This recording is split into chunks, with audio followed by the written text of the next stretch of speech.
আমাকে মালটাল খাওয়ালো, ওরা মরা পুড়িয়ে এলো, শ্মশানে মরা পুড়াইছে। মালটাল খাইয়া বাপু আমি ঘুমের সালা নেশাও লেগেছে মোবাইল করে মাল দেখছি আউট। আমি সে ওরা মোবাইলটা কিনলো, ওই সালা রাতে ছিল, এত রাতে তো কেউ ছিল না। আবার কল করলাম, হে বাড়া কে মোবাইল নিয়ে এসছে রে তোর? তাই বলছে আমাকে। বলছে মোবাইল গাঁড মারলে তোকে খানা মারা নিয়ে লাগবো, তাড়তে মারা তোকে কেটেই ফেলবো, জেল মেল যা হবে হবে। দিয়ে বলছে, দিয়ে এবার বলছে যে না বেটা লিয়ে আসেনি। আবার ভুল স্বীকার করে মোবাইলটা আবার ভোরের বেলা দিয়ে গেল। আরে সালা সাধু, আমি সেই বাড়া 2 বোতল মাল খেয়ে এলে কী হবে বাড়া, 200 টাকা রাখবে। কিন্তু তাই বলে তুই আমার মোবাইলের গান মারবি, তোর তা বাড়া শুনবো না নাকি, বলো তো বাবা।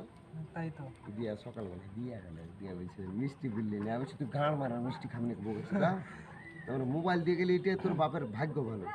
আর তোর নামে কেস করে দিতাম আমাদের সাগর দিঘি থানা। তোমাদের তো কোথায় সাগর দিঘি না না